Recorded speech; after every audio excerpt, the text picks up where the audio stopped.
ये जो बिलावल भुट्टो साहब ने कंसर्न्स उठाए हैं, ये वाकई धांधली के खदशात हैं या फिर असल में अश्योरेंसेस नहीं मिल रही हैं, ये मामला है। और साथ ही इसका भी ज़रा तस्करा कर दीजिएगा, जो अता तारड़ साहब की जानिब से इल्ज़ामात लगाए गए, कुछ मुबैना वीडियोज़ वो सामने लेकर आए, क्या इलेक्शन की शफाफियत पर अभी से सवालात उठ रहे हैं? जी, अता तारड़ साहब का तो वो इशू हो गया कि उनके अपनी एक वीडियो आ गई, उनके कोई दफ्तर की किसी ने दे दी कि वहाँ पे नोट तकसीम हो रहे थे, तो वो फिर उससे चपकली शुरू हुई उनकी। फिर शैला रज़ा साहबा ने उस पर कुछ बोला, फिर इस तरह अब उन्हें प्रेस कॉन्फ्रेंस कर दी है, उसमें वो पीपल्स पार्टी को कह रहे हैं कि वो वोट खरीद रहे हैं और उनको हौसला हो रहा है कि कुछ ज़िमनी इलेक्शन में 4 वोट पड़ गए, तो अब ये बिल्कुल समझ रहे हैं कि शायद ये इलेक्शन जीत जाएंगे, तो ये धांधली करने की कोशिश कर रहे हैं। ये एक हल्के की बात है, ये इल्ज़ामात जो अभी इल्ज़ामात लगते रहते हैं, लेकिन ये एक सीरियस मसला इस तरह से हो सकता है कि अता तारड़ कोई आम कैंडिडेट उनके नहीं है, बड़े ब्लू आइड है आजकल। कितना अर्सा रहते हैं, ये बात की बात है, क्योंकि वहाँ तलाल चौधरी साहब भी थे, दानियाल अजीज़ साहब भी थे, ज़ुबैर साहब भी थे, तो अब वो पता नहीं कहाँ हैं। तो ये अभी उनका इस तरह से एतराज़ उठाना, एक ये भी हो सकता है कि जो बिलावल साहब ने एक मुस्तकिल निशाना बनाया हुआ है मुस्लिम लीग की लीडरशिप को, ख़ास तौर पे मियाँ नवाज शरीफ साहब को, तो उसका जवाब भी एक जवाब के तौर पे भी वो उसकी आड़ में वो उनको भी शायद जो बुरा भला कह सकते हैं अपनी ज़ुबान में, वो कहने की कोशिश कर रहे हैं। अच्छा, अब आते हैं बिलावल साहब के लहजे की तरफ। जी जी, उसकी 2-3 रीज़न्स हो सकती हैं। एक ऑब्वियस रीज़न है, वो सिंध में है और ये हल्के जिसमें वो खिताब कर रहे हैं वो MQM के साथ उनका है टाकरा बुनियादी तौर पे, तो वो दोबारा MQM की जो पुरानी हिस्ट्री है उसको निकाल के टारगेट कर रहे हैं, दहशतगर्दी और ज़बरदस्ती वो धांधली और सारी चीज़ें वो करते हैं, और उसके पीछे सहूलतकार MQM को उन्होंने करार दिया। वो मेरा ख्याल है वो भी लास्ट टाइम उन्होंने चेंज किया, कह तो कुछ और रहे थे, फिर अचानक उनको ख्याल आया कि नहीं ये शायद कुछ मैंने गलत कह दिया, उन्होंने सहूलतकार के साथ सियासी जोड़ दिया, उस तरह की बात कर दी है। तो फिर उन्होंने फिर MQM की तरफ उसको सहूलतकार को उस तरफ टाइटल को मोड़ दिया। तो क्या वो नवाज शरीफ साहब को रहे थे और उनके सहूलतकारों को कह रहे थे, तो फिर अचानक उनको ख्याल है कि नहीं MQM के सहूलतकारों की बात मैंने तो करनी थी। अच्छा। तो वो उस तरफ चले गए। एक तो ये हो सकता है कि वो सिंध में है इसलिए, एक जेन्युइनली भी हो सकता है कि ये वहाँ पे मैनिपुलेट करने की कोशिश की जा रही हो PMLN को एज अ पार्टी जिसकी चारों सूबों में कोई ना कोई प्रेजेंस है, क्योंकि PMLN को ट्रेडिशनली अब वो रह गई है GT रोड की पार्टी, ये सब मानते हैं, वो खुद भी मानते हैं, वो फोकस भी वहीं पे करते हैं। जी जी। तो अब वो उसको एक कौमी जमात के तौर पे दिखाने के लिए, तो शायद उनको हो कि कुछ सिंध में कुछ ऐसी सीटें जहाँ पे मुकाबला सख्त है, तो वो नून को या MQM को दे के कोई एक तासुर पैदा किया जाए कि ये कौमी जमात बन चुकी है। इस तरह KP में या बलूचिस्तान में भी हो। बलूचिस्तान का भी आप ये ज़हन में रखिएगा कि पीपल्स पार्टी समझती है कि वो बलूचिस्तान में भी कोलिशन गवर्नमेंट बनाने में कामयाब हो जाएगी, तो सिंध और बलूचिस्तान 2 सूबे अगर उनके पास होंगे तो उनकी न्यूसेंस वैल्यू बड़ी बढ़ जाएगी उस तरह से। अच्छा। तो बलूचिस्तान में भी उनको शक है कि कोई गड़बड़ हो सकती है उनके खिलाफ। एक और बात ये हो सकती है जो पॉसिबली जो हम समझते हैं कि जो वादे वईद किए गए वो पूरे नहीं हुए। आपको याद होगा वो बीच में अचानक वाले साहब से नाराज़ होकर दुबई चले गए थे कैंपेन के दौरान, तो उसके बाद उनको वो फैमिली सारी इकट्ठी हुई, बात हुई, उनको तसल्ली दी गई होगी कि नहीं जो आप समझ रहे हैं उस तरह नहीं हो रहा। तो जो उनको उस वक्त वादे वईद किए गए होंगे, तो उसके शायद उनको अब लग रहा हो कि वो जिस बहला फुसला के उनको जो वापस लाया गया है, तो वो बात उस तरह से तो नहीं बन रही, ये तो मामला किसी और तरफ जा रहे हैं, तो शायद वो गुस्सा भी उनमें आ गया हो। लेकिन आप दूसरी तरफ जरदारी साहब की जो है पसे पर्दा काविशें, उनको आप नज़रअंदाज नहीं कर सकते।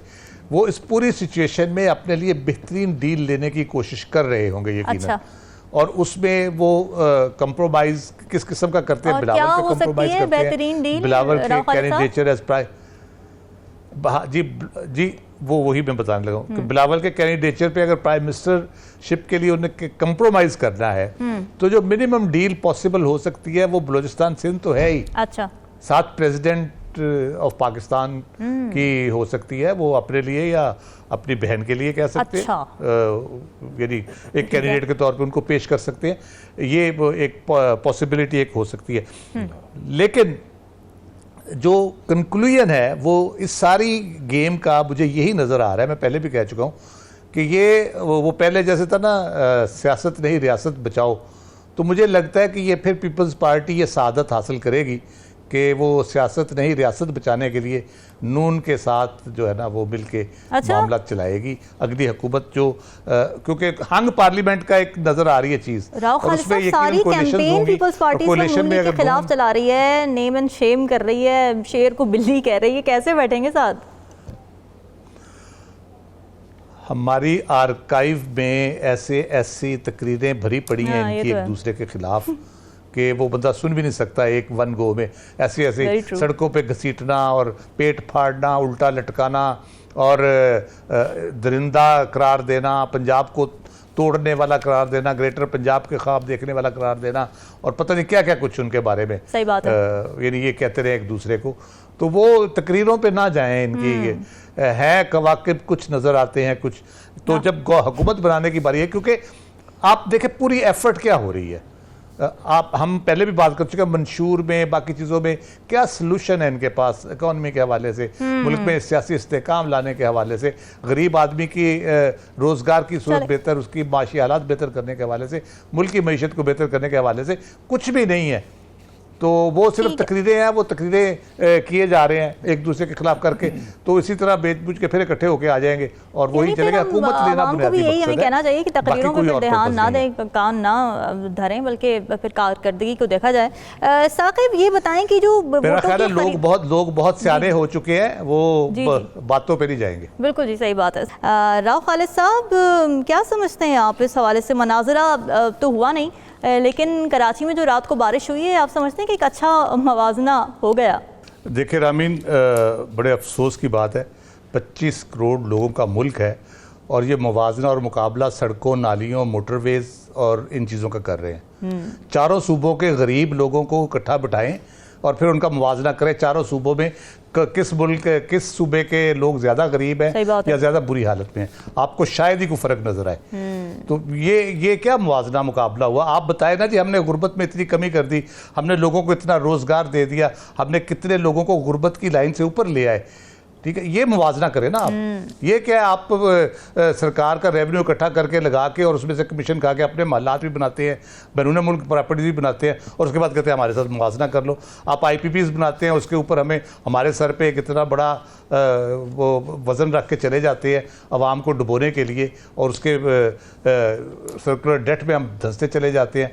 उसका मुवाजना आप कह रहे जी कर लो। आप मेट्रोज़ बनाते हैं, रेलवेज़ बनाते हैं सब्सिडी के ऊपर, उसके अरबों डॉलर के लोन हम पे कर रहे होते हैं। मोटरवेज़ को आप गिरवी रख के लोन लेते हैं, वो फिर आवाम पे कर रही होती है। तो ये क्या मुवाजना है? ये लोगों का करें मुवाजना लेके। मैं बिल्कुल पूरे वसूख से कहता हूँ, चारों सूबों के गरीब लोगों को लेके आए और किसी फ़र्क नज़र आ जाए तो मुझे बताइएगा कि हाँ जी, इस सूबे वाले ने बड़ा अच्छा काम किया और फलां सूबे वाले ने अच्छा काम नहीं किया।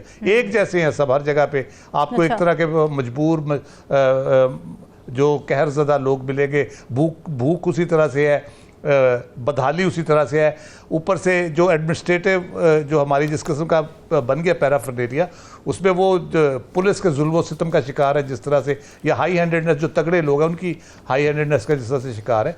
तो ये कोई मुवाजना मुकाबला नहीं है। बातें सिर्फ हमें बेवकूफ़ बनाने के लिए आपस में एक नूरा कुश्ती शुरू करते हैं। हालत की है, जाहिर है KMC की कारकर्दगी भी सबके सामने है, फिर एडमिनिस्ट्रेशन जो है वहाँ पर कल भी हम रिपोर्ट कर रहे थे, कल न्यूज़ में भी हम ये चीज़ें देख रहे थे कि मशीनरी ही नहीं आई थी सड़कों पर। रात हो चुकी थी, बारिश को ख़त्म हुए भी काफ़ी देर हो गई थी, मशीनरी सड़कों पर नज़र नहीं आ रही थी, लोग फंसे हुए थे। तो एडमिनिस्ट्रेशन को इतनी अच्छी है भी नहीं कराची की अगर बात करें। जी बिल्कुल बिल्कुल, ये एक कौमी मसला है हमारा।